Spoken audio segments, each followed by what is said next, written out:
वास्तविक बघायला गेलो आपण तर छत्रपती शिवाजी महाराजांच्या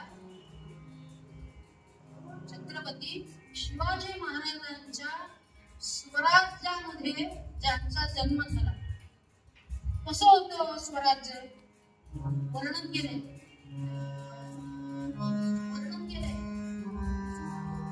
सौभाग्य हिंदुस्थानाचे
स्त्री वय वर्ष 8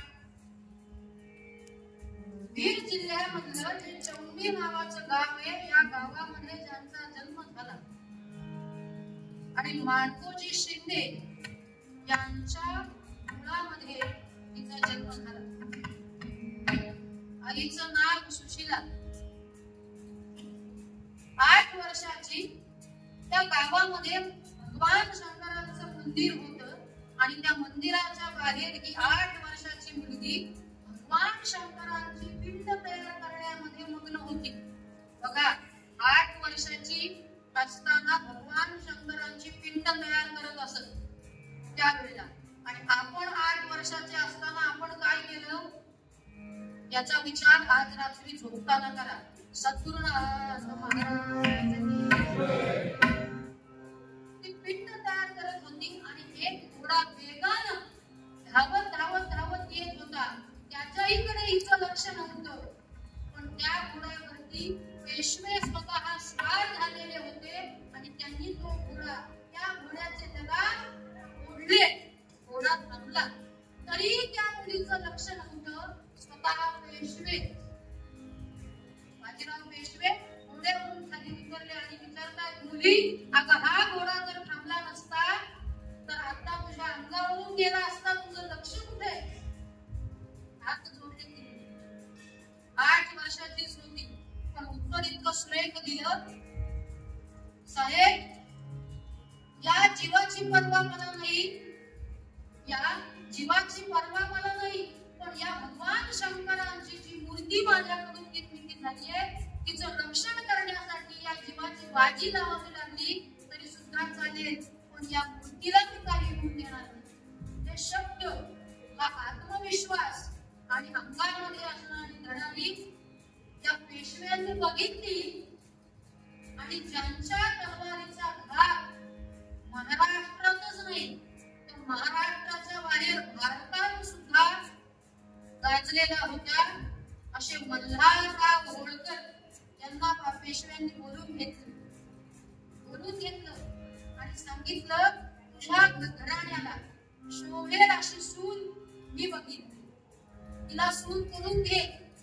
मुलगी 8 वर्षाची आहे पण अतिशय स्वाभिमानी आणि आत्मविश्वासाने वागणारी तुझ्या घराण्याला शोभणारी अशी मुलगी आहे आणि म्हणून या मुलीचा विवाह ठरला। मुलीचा विवाह ठरला आणि स्वतः मल्हाररावजी होळकर या माणकोजींकडे त्यांच्या मुलीचा हात मागण्यासाठी आले आणि ते म्हणतात की तुमची मुलगी मला द्या कारण तिचं लग्न माझ्या मुलाबरोबर मी लावतो। म्हणून विवाह झाला। कुठे झाला हा विवाह आज नाही शंभारवाड्यावरती पेशव्यांनीच हा विवाह लावला आणि विवाह झाल्यानंतर ती 8 वर्षाची मुलगी इंदोर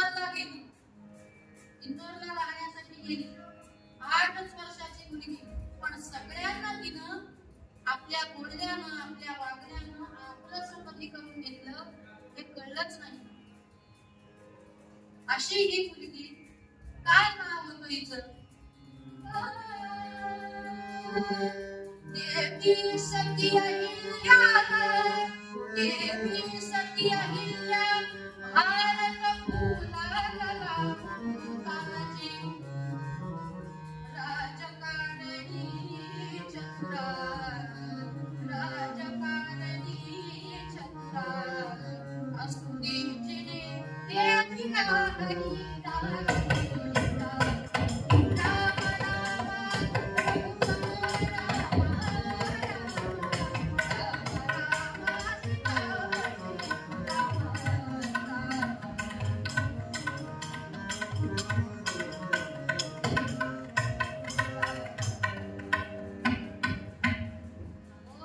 हरी सती अहिल्या, भरत फुला ललाम भूतारी, अशी ही सती साध्वी असणारी, त्यांच्या नावामुळे कायम पुण्यश्लोकी अहिल्याबाई होळकर असं लावलं जातं. अशी ही अहिल्या इंदोर मध्ये राहायला लागली, पण वास्तविक कौटुंबिक सौख्य कधीच मिळालं नाही. पतीचं सौख्य सुद्धा फार मिळालं नाही, कारण पती हे खंडेरावजी होळकर हे कायम आपल्या कामामध्ये मग्न असे. आपल्या डोळ्यात देखत या अहिल्याबाई होळकरांनी आपल्या जवळचे जिवलग अशा 17 जणांचा मृत्यू डोळ्यांनी बघितला. त्यामध्ये अनेक लहान सुना, नाग सुना ज्या सती गेल्या अशा या अहिल्याबाई होळकरांनी बघितलं. इतकंच नाही, पतीचं निधन झालं, पुत्राचं सुद्धा निधन झालं, मुलीचं निधन झालं, जावयाचं सुद्धा निधन झालं. हे सगळं दुःख आपल्या मुलाशी बाळगून त्या अहिल्याबाई होळकर राहत होत्या. आणि झालं असं, ज्या वेळेला मुलगा भालेराव त्याचं नाव, त्याचा मृत्यू झाला आणि घरातले शत्रू उभे राहिले, घरातले शत्रू उभे राहिले आणि राघोबादादा पेशवे जे आहेत त्यांना पत्र लिहिलं गेलं की आता या होळकरांच्या राज्यावरती राज्य करण्यासाठी कोणी राहिलेलं नाहीये, ही गादी खालसा करा. चंद्रचूड नावाचा जो अहिल्याबाईंच्या दरबारामध्ये मंत्री होता, त्याच मंत्र्यानं राघोबादादांना पत्र लिहिलं आणि सांगितलं की ही स्त्री आहे, स्त्री राजकारण करू शकत नाही, ती गयतेला सांभाळू शकत नाही, म्हणून हे राज्य खालसा करा अशी विनंती त्या पत्रामध्ये लिहिली. आणि राघोबादादांना हे पत्र पोहोचलं आणि राघोबादादा 40,000 सैन्य फौज घेऊन इंदोरवरती लढाई करण्यासाठी निघाले. 40,000चं फौज घेऊन, 40,000 सैन्य घेऊन राघोबादादा निघाले, अहिल्याबाईंवरती लढाई करण्यासाठी निघाले. आणि ही बातमी अहिल्याबाई दरबारामध्ये बसलेल्या होत्या. सकाळची वेळ होती, पांढरी शुभ्र साडी परिधान केलेली, डोक्यावरती पदर होता, गळ्यामध्ये रुद्राक्षाची माळ घातलेली होती, कपाळाला गोपीचंदनाचा टिळा लावलेला होता, हातामध्ये भगवान शंकरांची मूर्ती घेतलेली होती आणि मुखाने ओम नमः शिवाय, ओम नमः शिवाय असा जप त्या भगवंताचा चाललेला होता.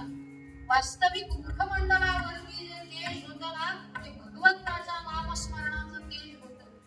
आणि ते तेज आणि चारित्र्याचा दरारा अहिल्याबाई होळकरांचा सर्वत्र पसरलेला होता. इतकंच नाही तर चारित्र्याचा सुगंध सुद्धा सर्वत्र पसरलेला होता. अशा अहिल्याबाईंसमोर त्यांचा जो बातमी देणारा होता तो समोर आला. त्यांनी मुजरा केला आणि त्यांनी सांगितले की राघोबादादा 40,000 सैन्य घेऊन आपल्या इंदोरवरती लढाई करण्यासाठी येत आहे, तुम्ही सावध राहा. शांतपणे अतिशय अहिल्याबाई म्हणाल्या, काळजी करू नका, मी बघते काय करायचं. म्हणून पहिलं पत्र अहिल्याबाई होळकरांनी माधवराव पेशव्यांना पाठवलं आणि सांगितलं की राघोबा दादा तुम्हाला न सांगता 40,000चं सैन्य घेऊन इंदोरवरती माझ्या बरोबर लढाई करण्यासाठी येतात, ते राज्य खालसा करण्यासाठी येतात. तुम्हाला वेगळं सांगायला नको, माझे जे सासरे आहेत मल्हारराव होळकर, त्यांच्या पराक्रमामुळे आज तुमची पेशव्यांची गादी शाबू दे, ते लक्षात ठेवा. आणि आपल्याच माणसाचं राज्य तुम्ही खालसा करायला निघालाय, याला काय म्हणावं. असं पत्र अहिल्याबाईंनी राघोबा दादांना पाठवलं. इतकंच नाही, ग्वाल्हेरचे गायकवाड, गुजरातचे शिंदे अशा अनेक सुभेदारांना पत्र पाठवलं की मी एक स्त्री आणि माझ्यावरती माझ्या बरोबर लढाई करण्यासाठी राघोबा दादा येतात, तुम्ही मला मदत करा असं माझं म्हणणं नाहीये, पण तुम्ही निदान त्यांना मदत करू नका एवढंच माझं म्हणणं आहे. अशी सगळी पत्र पाठवली आणि एक पत्र पुन्हा पेशव्यांना पाठवलं आणि त्याच्यामध्ये अहिल्याबाई होळकर म्हणतात की या गादीला वारसा नाही असं समजू नका. माझ्या सासऱ्यांच्या इच्छा जर लक्षात घेतली तर तुकोजी होळकर अजून सुद्धा गादीवरती बसू शकतात. त्यांना गादीवर बसण्यासाठी जे अधिकार लागतात ते अधिकार पेशव्यांनी ताबडतोब इंदोरला पाठवावे अशी विनंती त्या पत्रामध्ये लिहिलेली. हे सगळं माधवराव पेशव्यांनी बघितलं, लक्षात घेतलं आणि माधवराव पेशव्यांनी पत्र राघोबा दादांना पाठवले आणि त्या पत्रामध्ये राघोबा दादा लिहितात, माता अहिल्या आणि सद्गुणांची दैनान दादा करण्याची मोठेपणाशी आपल्या नटाका शीलानंदा लावणी हो कलंकाला. दादा आपल्या शीलाला, आपल्या चारित्र्याला कलंक लावून देऊ नका, कारण सद्गुणांची खाण जर ही अहिल्याबाई असतील तर त्यांच्यावरती असा प्रसंग आणू नका, त्या देवीवरती तलवार उगारू नका. आणि दादा अहो आपल्याच माणसावरती कोणी तलवार उगारतं का? दादा असं करू नका, तुमचा पराक्रम हा खूप मोठा आहे, पण एका स्त्रीवरती तलवार तुम्ही उगारू नका, त्यांच्या बरोबर लढाई करू नका. असं राघोबा दादांना लिहिलेलं पत्र. आणि राघोबा दादांच्या लक्षात आलं, राघोबा दादांनी सुद्धा सगळ्या बातम्या काढल्या आणि लक्षात आलं की अहिल्याबाईंनी सगळीकडे पत्र पाठवली, आपल्याला मदत करायला कोणी नाही, हे त्यांच्या लक्षात आलं. आणि पहिलं पत्र अहिल्याबाई होळकरांनी राघोबा दादांना पाठवलं आणि त्याच अहिल्याबाई त्यांना एका गोष्टीची आठवण करून देतात की दादा तुम्ही नररत्न आहात, एवढंच नाही तर युद्धभूमीवरती तुम्ही स्वतः पौरुष्य गाजवलेले आहे. असं एकही युद्ध नाही की ज्याच्यामध्ये तुमचा विजय झाला नाही. आणि तुम्ही एका स्त्रीवरती लढाईसाठी 40,000चं सैन्य घेऊन येतात. एक इंदोरचं राज्य खालसा करण्यासाठी तुम्ही हे असं करताय, हे बरोबर नाही. दादा एक लक्षात ठेवा, तुम्ही शिप्रा नदी ओलांडा आणि त्या शिप्रा नदी ओलांडता क्षणी ही अहिल्या हातामध्ये तलवार आणि खड्ग घेऊन तुमच्या स्वागतासाठी उभी असेल, हे लक्षात ठेवा. आणि जर तुम्हाला माझ्या बरोबर युद्ध करायचं नसेल तर या पत्राबरोबर बांगड्या पाठवल्या, त्या घाला आणि मला भेटायला नाही.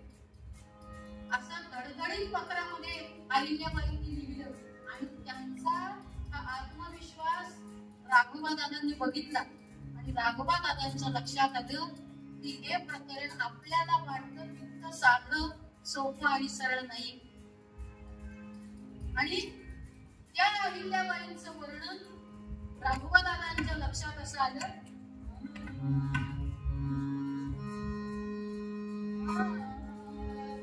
मानवा के इस मिट्टी से खुशबू देखो आज चली, मानवा के इस मिट्टी से खुशबू देखो आज चली.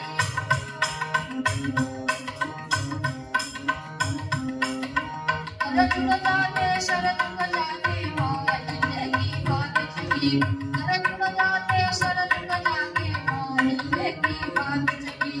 महिलाओं की बोझ बनाई और शस्त्रों से सजवाई.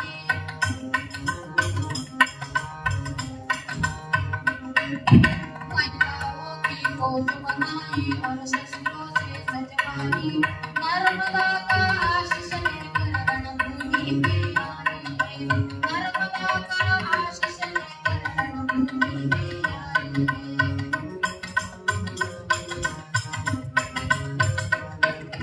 युद्ध करो बाजुड़ कहना वो बात यही बतलाती है युद्ध करो बाजुड़ कहना वो बात यही बतलाती है और रणचंडी का रूप देखो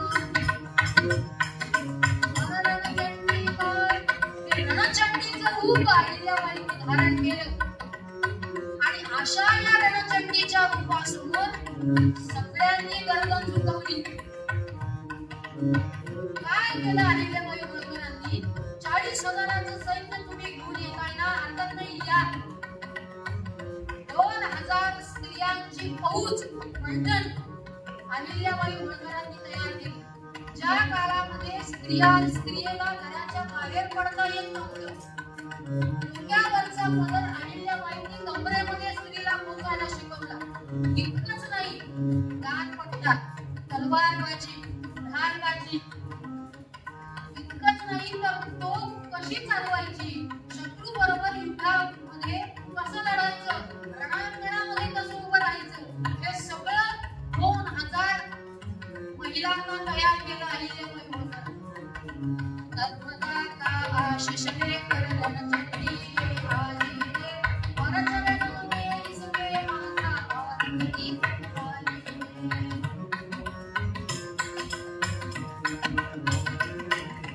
रणचंडी का रूप ये गर्दने वाली है रणचंडी का रूप ये गर्दने वाली है मालवा के आशीष लेकर रणभूमि आई है मालवा के इस रणभूमि रणचंडी आई है अहो असं ही सगळी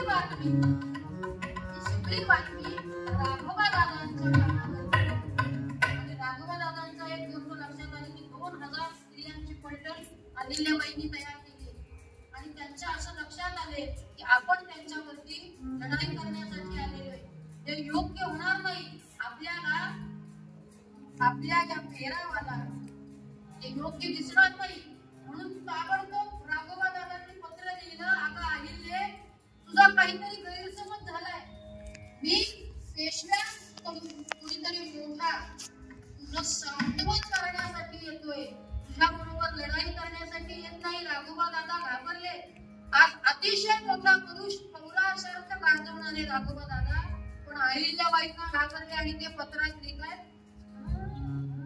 मानू गेला म्हणून या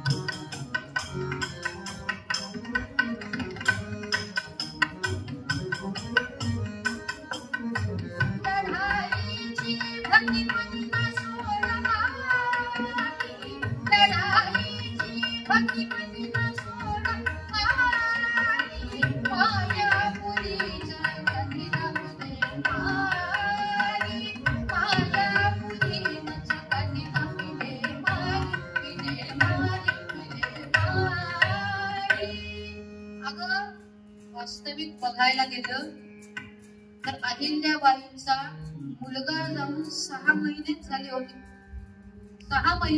होते राघवा दादांनी पत्र लिहिलं अगं अहिल्ये तुझ्या बरोबर लढाई करण्यासाठी नाही तर तुझं सांत्वन करण्यासाठी तुझ्या दुःखामध्ये सहभागी होण्यासाठी मी आलोय आणि असं आहे कोणीतरी मोठ्या माणसानं सांत्वन करण्यासाठी यावं अशी रीत आहे म्हणून मी आलोय लढाई करण्यासाठी आलेलं नाही का तू काळजी करू नकोस असं पत्र अहिल्याबाईंकडे आलं अहिल्याबाईंनी त्याच्यावरती विचार केला आणि लक्षात आलं राघवा दादा सुद्धा कच्च्या गुरुचे चेले नाही बरं तिने ताबडतोब पत्र लिहिलं राघवा दादा सांत्वन करण्यासाठी कोणी 40,000ची फौज बरोबर घेऊन येतं का हो तुम्ही काळजी करू नका तुम्ही लढाईसाठी आलेला आहात ना, ही अहिल्या सुद्धा लढाईला तयार आहे.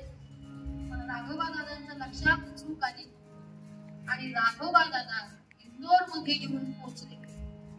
पोहोचल्यानंतर अहिल्याबाईंनी यथोच्च मान सन्मान राघोबा दादांचा केला, स्वागत त्यांचं केलं. आणि राघोबा दादा 4 दिवस राघोबा दादा 4 दिवस अहिल्याबाईंच्या वाड्यामध्ये वास्तव्याला राहिले. आणि त्या राघोबा दादांनी अहिल्याबाईंनी चाललेलं रयतेवरती केलेलं प्रेम बघितलं, रयतेची केलेली सेवा बघितली. तिच्यावरती किती दुःखाचे प्रसंग आले, पण ते सगळे बाजूला ठेवून माझं जीवन हे रयतेसाठी आहे, हे त्यांच्या वागण्यातून राघोबा दादांनी बघितलं. इतकंच नाही तर अनेक गोष्टींमध्ये मला कमतरता आहे, पण तरी सुद्धा ती भरून काढण्यासाठी तिचे चाललेले प्रयत्न बघितले. आणि राघोबा दादांचा एक लक्षात असं आलं की अतिशय चतुर अशी राजकारणामध्ये असणारी आणि प्रत्येक कामामध्ये योग्य नियोजन करणारी ही स्त्री कशी आहे. राघोबा दादा वर्णन करतात, गर्व से ऊंचा सर होता है जब भी माँ की बात चली, गर्व से ऊंचा सर होता है जब भी माँ की बात चली, पुष्प से उसका पूजन कर ले चिंतन करके बात यही, पुष्प से उसका पूजन कर ले चिंतन करके बात यही, न्याय प्रिय थी दान शूर थी पुत्रों को भी पिछलाया है, न्याय प्रिय थी दान शूर थी पुत्रों को भी पिछलाया है, कर्म किया है धर्म किया है यदि कहियो ने गाया है, कर्म किया है धर्म किया है यदि कहियो ने गाया है, मंदिर बांधे घाट भी बांधे धर्मशाला बनवाई है, मंदिर बांधे घाट भी बांधे धर्मशाला बनवाई है, और पूरा भारत याद करेगा कहियो ने गाया है,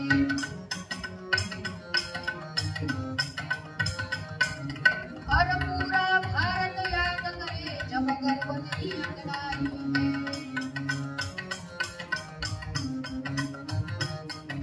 शान बड़ी है मान बड़ा है हम सबकी वो माता है, शान बड़ी है मान बड़ी है हम सबकी वो माता है, भारत माँ रूप यही है यही तो भारत माता है, भारत माँ रूप यही है यही तो भारत माता है, शब्द पुष्प यह कम पड़ जाते अंतहीन यह गाथा है. या अहिल्या देवींचं वर्णन करण्यासाठी शब्द कमी पडतील. काय केलं अहिल्याबाईंनी? फक्त महाराष्ट्रात नाही, तर महाराष्ट्राच्या बाहेर संपूर्ण भारतामध्ये ज्यांचं नाव आजही आग्र्याला घेतलं जातं, अनेक मंदिरांचे उद्धार केले, जीर्णोद्धार केले, अनेक मंदिर बांधले, अनेक नद्यांच्या किनाऱ्यावरती जे घाट आपण बघतो ते घाट बांधले, विहिरी बांधल्या, तलाव बांधले आणि रयतेसाठी आपलं जीवन सार्थक केलं.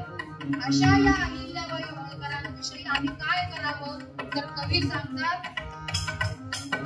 शब्द पुष्प यह कम पड़ जाते अंतहीन यह गाथा है, शब्द पुष्प यह कम पड़ जाते अंतहीन यह गाथा है, मन में उसका भाव रूप हर चरणों में उसके माता है, मन में उसका भाव रूप हर चरणों में उसके माता है, चरणों में उसके माता है, चरणों में उसके माता है.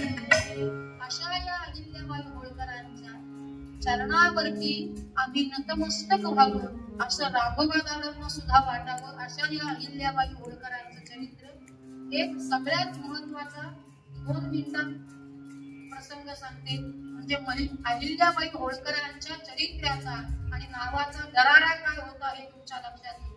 त्या काळी टिपू सुलतानाचं राज्य चालू झालं आणि टिपू सुलतानाच्या राज्यामध्ये काही हिंदू लोक राहत होती आणि त्या हिंदू लोकांना भगवंताचं मंदिर बांधायचं होतं, पण टिपू सुलतान ते मंदिर बांधून देत नव्हता. काय करावं?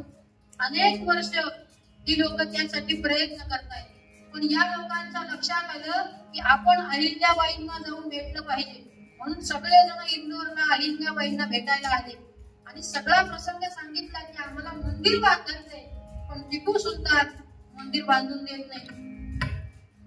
अहिल्याबाई म्हणाले, काळजी करू नका, मी पत्र देते, ते पत्र फक्त टिपू सुलतानाला दाखवा. त्या पत्रामध्ये अहिल्याबाईंनी लिहिलं, सुलतान, माझी अशी इच्छा आहे की हिंदूंना त्यांच्या देवाचं मंदिर बांधू द्या आणि नुसतं बांधू देऊ नका, तर ते उत्तम बांधा अशी माझी इच्छा आहे. आणि हे पत्र घेऊन ती लोक टिपू सुलतानाला भेटण्यासाठी गेली. आणि आश्चर्य काय, टिपू सुलतानाने ते पत्र वाचलं आणि वाचता क्षणी त्या मंदिर बांधण्यासाठी जागा उपलब्ध करून दिली. नुसती जागा उपलब्ध करून दिली का, तर त्यासाठी लागणारा खर्च हा सुद्धा टिपू सुलतानाने दिला आणि स्वतःच्या देखरेखीमध्ये त्या भगवंताचं मंदिर बांधून घेतलं. इतक्या अहिल्याबाईंच्या नावाचा दरारा आणि चारित्र्याचा सुगंध सगळीकडे पसरलेला होता. आज सुद्धा इंदोर मध्ये अहिल्याबाईंच्या जन्मतिथीच्या वेळेला, पुण्यस्मरणाच्या वेळी अहिल्याबाईंची पालखी म्हणजे मिरवणूक काढली जाते. त्या मिरवणुकीमध्ये अहिल्याबाईंनी जसे स्त्रीला युद्धासाठी तयार केलेलं होतं, तसं अजून सुद्धा तिथं प्रशिक्षण दिलं जातं. आणि त्या मिरवणुकीमध्ये अनेक मुली, अनेक स्त्रिया सशस्त्र सहभागी होतात. अशी शोभायात्रा त्यावेळेला आज सुद्धा काढली जाते. आणि या इंदोर मध्ये आज सुद्धा ही पुण्यश्लोकी अहिल्याबाई होळकर तिच्या नावाने, तिच्या कर्तृत्वाने आणि तिच्या चारित्र्याच्या सुगंधाने सर्वत्र प्रसिद्ध आहे. नामदेव महाराजांनी अहिल्याबाई होळकरांचं चरित्र बघितलं आणि त्यांच्या लक्षात असं आलं की मनुष्य जन्माचं सार्थक काय आहे, तर या अहिल्याबाईंच्या चरित्राने जसं सार्थक आपलं करून घेतलं ना, तसं सार्थक तुम्ही आम्ही या आयुष्याचं करून घ्यायचंय. म्हणून आज आफ्रिकामध्ये भैरवीच्या स्वरात नामदेव महाराज आम्हाला उपदेश करतात. अहिल्याबाई होळकरांनी जसं रयतेसाठी आपलं जीवन व्यतीत केलं, तसं तुम्ही आम्ही रयतेसाठी, समाजासाठी, देशासाठी आपलं जीवन व्यतीत करावं आणि आपल्या देशाचं नाव उज्ज्वल होण्यासाठी हातभार लावावा. म्हणून आजच्या मूळ अभंगामध्ये नामदेव महाराज सांगतात,